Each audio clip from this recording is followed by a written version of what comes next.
అసలు బొట్టు పెట్టుకోకపోతే ఏం జరుగుతుందో తెలుసా? జరిగేది ఇదే. దుర్గమ్మ 2939 ఛానల్కి స్వాగతం. మొదటిసారి మన వీడియోస్ గనక చూసినట్లయితే ప్లీజ్ సబ్స్క్రైబ్ చేసుకోండి. మన హిందూ శాస్త్ర ప్రకారం బొట్టు ప్రధాన పాత్ర పోషిస్తుంది.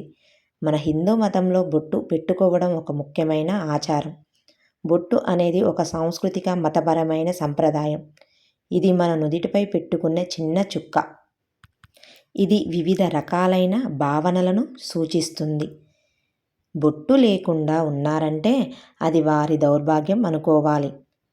పుట్టిన 11వ రోజు నుండి చనిపోయిన 11వ రోజు వరకు బొట్టు మన జీవితంలో ఒక భాగం. చివరికి చనిపోయాక శవానికి కూడా బొట్టు పెడతారుగా. నువ్వు ఏ రకం బొట్టు అయినా పెట్టుకో, కానీ నీ నుదురు శ్మశానంలో ఉండకుండా చూసుకో. నీ నుదురు ఖాళీగా ఉందంటే దరిద్రానికి ఫ్యాషన్ అనే పేరు పెట్టి మరి ఆహ్వానిస్తున్నావని అర్థం. చందనం గుండ్రంగా పెట్టుకుంటున్నావా? పెట్టుకో, అది పూర్ణత్వానికి చిహ్నం. విభూది పెట్టుకుంటున్నావా? పెట్టుకో, అది ఐశ్వర్యానికి ప్రతీక.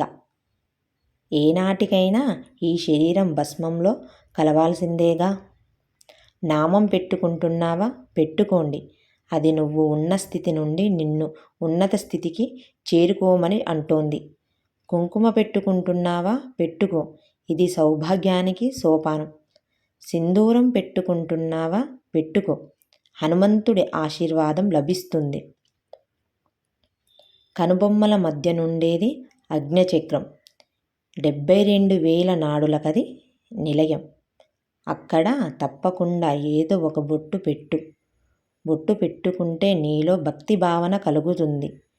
బొట్టు పెట్టుకున్న నీ ముఖం చూసిన వారికి నీ గురించి ఒక పవిత్రమైన భావన కలుగుతుంది. నీకు కీడు చెయ్యాలన్నా చెయ్యలేరు. మంచిని నువ్వు అడగకపోయినా చేసి పెడతారు. కనుక నీ మంచి కోసమైనా నువ్వు బొట్టు పెట్టుకో. బొట్టు ఏ వేలుతో పెట్టుకుంటే మంచిది? బొటన వేలుతో పెట్టుకుంటే పుష్టి కలుగుతుంది.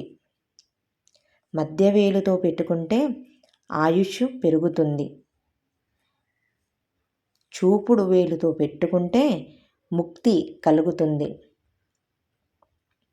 ఉంగరపు వేలుతో పెట్టుకుంటే అన్నానికి లోటు ఉండదు. ఎట్టి పరిస్థితులలోనూ చిటికెన వేలుతో మాత్రం బొట్టు పెట్టుకోకూడదు. ఈరోజు మనం చేసే పనులే రేపు మన పిల్లలకి రహదారులు. హిందూ సనాతన ధర్మం.